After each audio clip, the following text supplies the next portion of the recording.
Partido Pueblo Soberano aduna de conhecer que mientras não nombra um reemplazante para Achas, Ministro Ben Whiteman, de Salubridade, Meio Ambiente e Natureza, lota a la vez Ministro para Assunto General suplente.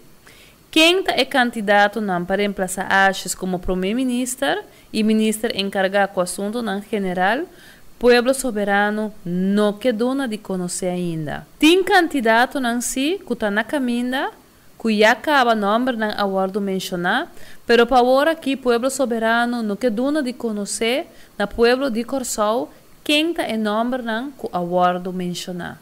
Coisa nós podemos segurar de jeito que já a parlamentária Marveline Wills, que é ministra plenipotenciário na Holanda, já está na caminha rumbo para Corsol. Coisa nós sabe que a chegada de parlamentária Wills é algo muito importante para diferentes membros do parlamento aqui na Corsol.